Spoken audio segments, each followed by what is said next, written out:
July, which means it's Pride Week at Eurogamer, and this is our chance to celebrate queer culture across the world of games. Each year we put out a list of titles that resonated with the team, from explicitly queer stories across the spectrum of joyous and painful, to characters and romances that speak to us, and even games that may not set out to tell a queer story, but have still found a home in the LGBTQ+ community. Bayonetta, I'm looking at you. So here is our 2024 selection of a few favourites that we think are worth playing this Pride. Ever had one of those days where your world felt like it was ending? Spare a thought for the teenage dinosaur friends at the heart of Goodbye Volcano High, all facing the extinction event as an asteroid, you know the one, hurtles towards Earth. It's a bittersweet coming-of-age story with real stakes, told through a mix of visual novel, rhythm game, and animated movie, about queer love at the end of the world. As Goodbye Volcano High's charming cast, including its non-binary protagonist Fang, face a future cut short, and your choices guide them through their final days. They laugh, squabble, and rock their way to the apocalypse, loving and living as hard as they can. It's lovely stuff. Larian Studios' massive, brilliant, and multi-award-winning Baldur's Gate 3 hardly needs any introduction, seeing as just how much it dominated 2023. This hugely ambitious delve into the dice-rolling world of Dungeons & Dragons is as dizzyingly flexible as its tabletop RPG inspiration, and it's particularly accommodating to those who want to play queer. Baldur's Gate 3's detailed, wonderfully inclusive character creator is just the start. Its countless branching narratives and a rich cast of romanceable companions, from vampires and demons to shape-shifting bears, give players the means to turn Larian's gorgeously textured story into an adventure that feels like their own, no matter who they want to be or do. Developer Simigo's Sayonara Wild Hearts is a wonderfully trippy thing, a swooning, swirling rhythm adventure that's part love letter to the golden era of arcade games and part neon-drenched queer fever dream. There's plenty of speedy on-rails racing and chasing going on as its heartbroken heroine battles, and occasionally smooches, all-girl biker gangs, androgynous twins, even giant robot wolves. Sometimes on a motorbike, sometimes with a bloody great sword, but always to a sweet, shimmering synth-pop soundtrack. It's got romance and action and Queen Latifah doing the narration, and all adds up to a joyously unbounded treat. The Greek pantheon of gods were a horny bunch, and Hades developer Supergiant Games knows it. Sure, Hades is a brilliant roguelike action-adventure full of blistering combat, dizzying depth, and immensely satisfying progression. There's a reason it won so many Game of the Year awards after all. But also, its boon-granting gods are really, really hot, which brings us to bisexual polyamorous protagonist Zagreus. He's sexy, sensitive, and, with several well-written romance options to follow, the kind of authentic portrayal of bisexuality you don't often see in video games. After each hectic attempt to escape the underworld, it's a pleasure to return to the House of Hades and see how his relationships are developing. A nice pick-me-up before heading out to smack around Hell's forces again. It's the far-flung future, and you're a corporate-owned android infused with a digitized human consciousness, who's also, thanks to the planned obsolescence, currently on the run. That's the starting point for developer Jump Over the Ages' wonderfully moody Citizen Sleeper, a sort of visual novel RPG with dice-chucking, resource management bits, set on a half-ruined space station where thousands of people struggle to survive. Here you spend your days doing odd jobs for the folks on the Eye. Friendships start to flourish, and there's real warmth and humanity to its multifaceted characters. Really, for all its sci-fi fanciness, Citizen Sleeper's a game about belonging and acceptance, and the love that comes with it. Gone Home is a legitimate queer classic, and 10 years on, developer Fulbright's tale of familial secrets has lost none of its power.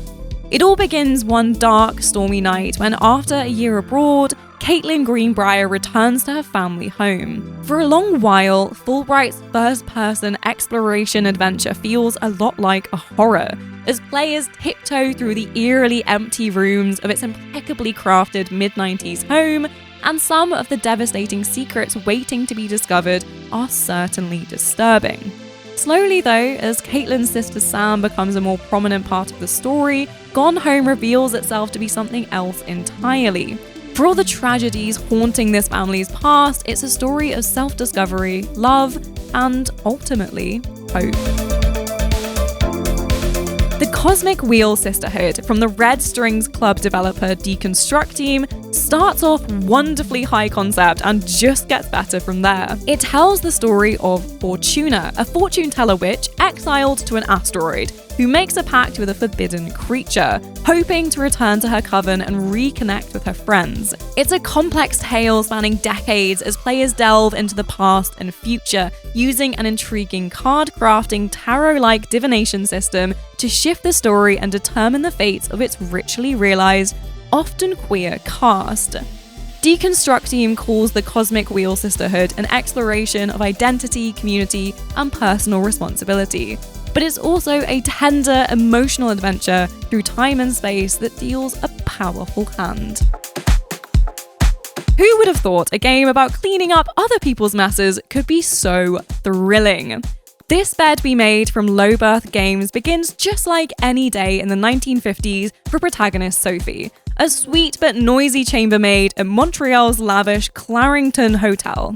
But after finding incriminating photos in a guest's bedroom, she's soon swept up in a full-on neo-noir mystery full of glamour, intrigue, and murder.